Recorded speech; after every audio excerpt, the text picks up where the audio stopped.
The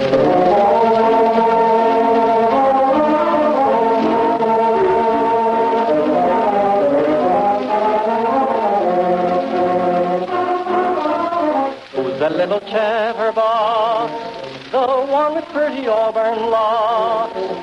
Whom do you see? It's little Orphan Annie. She and Sandy make a pair. They never seem to have a care. Cute little she, this little Orphan Annie.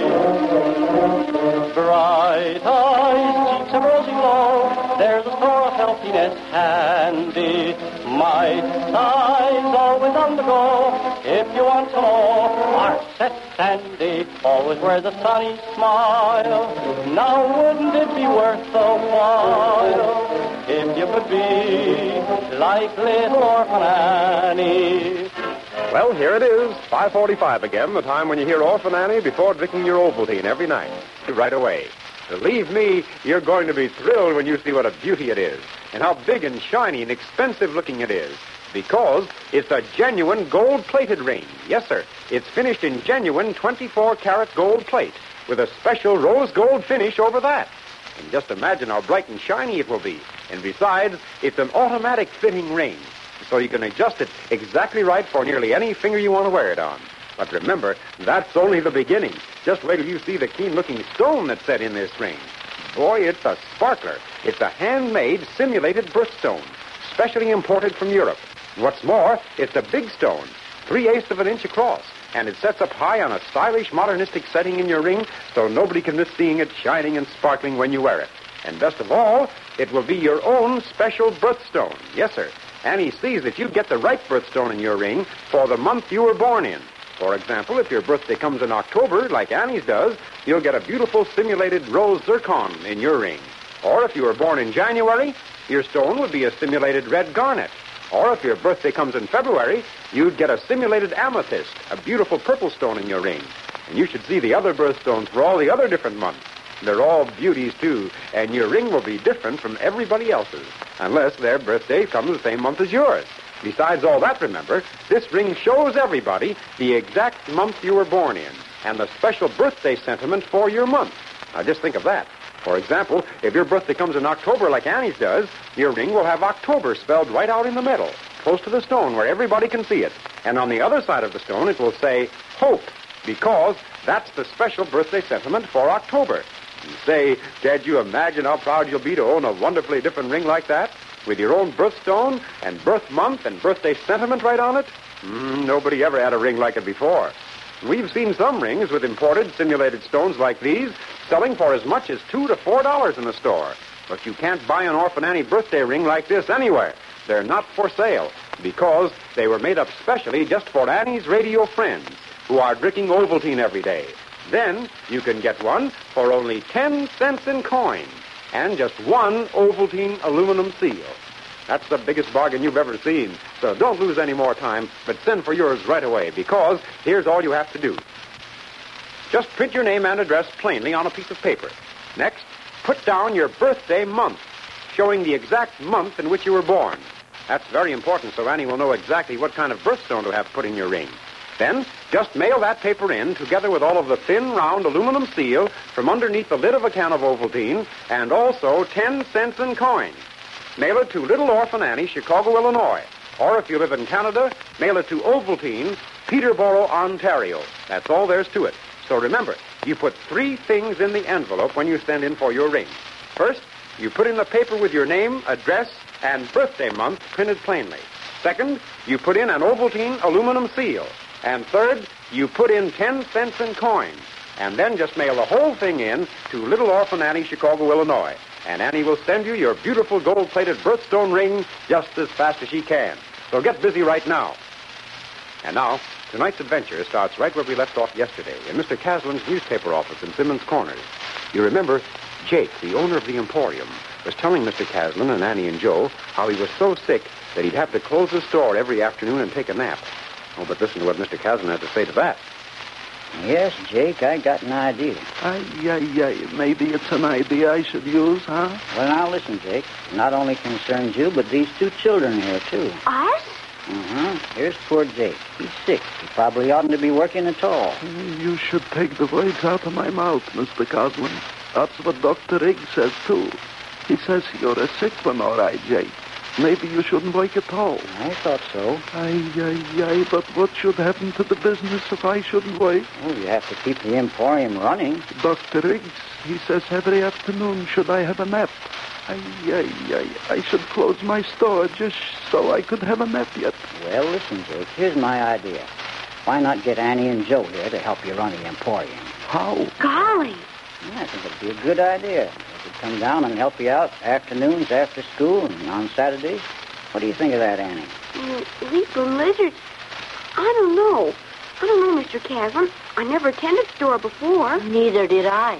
What do you think of the idea, Jake? Do you think they could do it yet, Mr. Coslin? Can't think of anybody around Simmons Corners who could do it any better.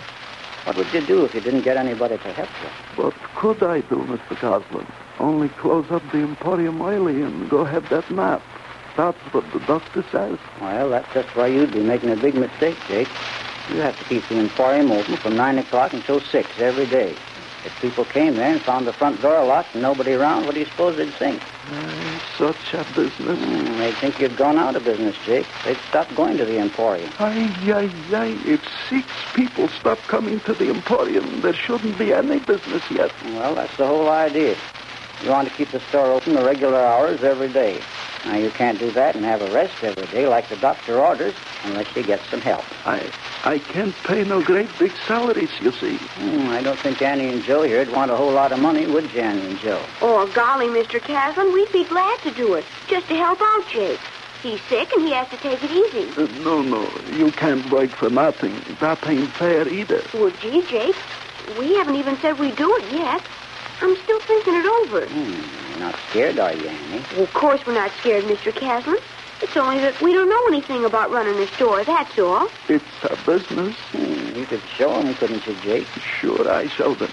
It ain't nothing, only knowing yet what everything costs and making change and wrapping bundles. Jumping grasshoppers. I've got an idea there's a whole lot more than that to it. Well, maybe there is, Annie. The thing you ought to do is go down to the emporium with Jake and find out. He's sick, and the doctor says he should have a rest every afternoon. You can help him out afternoons and Saturdays. It's getting along towards the cold weather now, and there isn't much to do outside. I suppose it would keep us busy. Well, why do you think we could do it, Mr. Caslin? I reckon I know what you 2 children can do. Helped me a lot with the Gazette and Chronicle, didn't you, when I first came here? I got an idea you can do the same thing for Jake. Probably make things hum up and down Main Street here for a while. I guess Simmons Corners could stand a little of that. Gee, I don't know.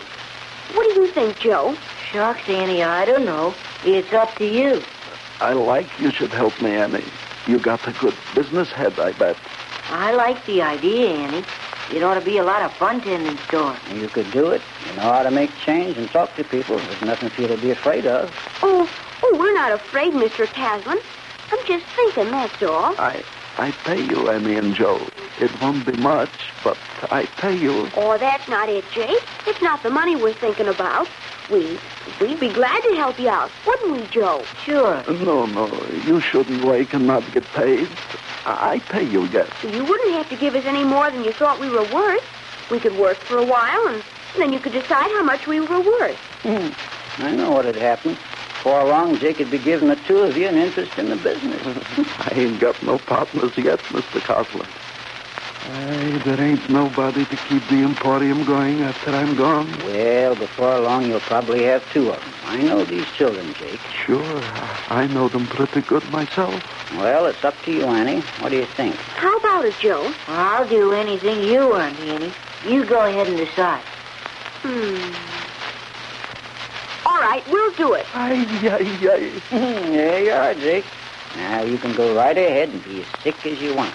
We got a couple of the best assistants in Simmons Corners. Oh, no, Mr. Caslin. We want him to get well. That's why we're going to help him. You come down to the emporium after school tomorrow, huh?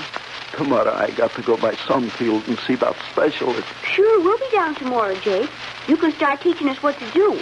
I don't expect we'll learn it all in one afternoon, but we'll try hard anyhow. It's hardest learning where everything is. You learn where all the stock is, and then it's easy. Well, we'll see when we get down there tomorrow. We'll come right after school tomorrow, Jake. You are lifesavers, maybe, huh? I shouldn't forget how you helped me out. Oh, golly, Jake. Don't be pinning any bouquets on us till you see how we do. Maybe we won't make storekeepers after all. Sure you will. Sure you will. You got the good business head. I can see it. I can see it plain. Well, the big thing is, Jake, you can go ahead with your doctrine. You won't have to worry about the emporium. I know Annie and Joe look after it just as well as anybody could. We'll do our best, won't we, Joe? Sure we will. Now I got to hurry back by the store. Maybe there's been a lot of customers. Maybe I lose some good business. I got to go, Mr. Coslin. It's all right now about that $22.15? Sure, Jake. Your credit's good as the Gazette Chronicle. And if you want to run another ad in the meantime, you just let me know. I got nothing special to sell right now, Mr. Coslin. I don't need no advertising yet. But I pay you that $22.15 in 2 weeks. It's all right, Jake. Well, I got to go now. Hey there, be careful. You say, you look a little bit wobbly. It's like the bell on the front door yet ringing in my ears. Say, you better sit down again for a minute. No. I'll be all right now. I got to get back to the store. You be careful now. You want Joe and me to walk back to the store with you, Jake? No. I'll be all right. See, I'm all right now, I am. Goodbye, Mr. Coslin. Goodbye, Jake. Don't I see you, Annie and Joe, at the store tomorrow afternoon? Sure, Jake. Jake, what's the matter? Hey there, Joe. Grab him. Here, Jake. Gosh, he almost fell over. You better sit down again, Jake. It's all right now. I feel better now. I got to get back to the Emporium. I think you children had better take him back there. I don't think he can make it himself. No. I'm all right. See here now, Jake. I don't think you could get across the street by yourself. You let Annie and Joe take you back to the store. Sure, Jake. We'll take you back. I don't see how you'll be able to get to Sunfield to see that specialist by yourself tomorrow. Ought to have somebody to go with you. I should get a little rest. I'll be all right. You better rest all day then, so as you'll be able to go. Say, how are you going to get over there? I take the bus. Nothing doing. You get one of the boys from the livery stable to drive you over. Probably be glad to do it for $1. Then you'll have somebody to look after you. We could go with you, Jake. No. You got to stay watch the store. I better get him back to the Emporium now, Annie and Joe, so he can get rested up. He ought to be in bed now. That's where he ought to be. We'll take care of him, Mr. Caslin. Come on, Jake. Well, isn't that just like our Annie? She's pitching right in and helping poor old Jake already. And say, won't it be fun when Annie and Joe start tending store? But I wonder what Mr. and Mrs. Silo are going to say when they hear the news. And don't forget what I told you. If you haven't sent in for your Orphan Annie birthday ring yet, you certainly want to get busy right away, because thousands of boys and girls everywhere are sending in for this beautiful gold-plated birthday ring with a big, shiny, sparkling birthstone in it, and they'll all begin wearing theirs mighty soon now. So ask your mother to get a can of Ovaltine at her drug or grocery store right away. And as soon as you get it, take out all of that thin, round aluminum seal from underneath the lid of the can and send it in together with 10 cents in coin and a piece of paper showing your name, address, and birthday month printed plainly. Mail it to Little Orphan Annie, Chicago, Illinois, and then Annie will send you your beautiful gold-plated birthstone ring just as fast as she can. And don't forget, be here right on time tomorrow at 5:45 to hear the exciting things that'll be happening to Annie next. And so until tomorrow at 5:45 then, goodbye.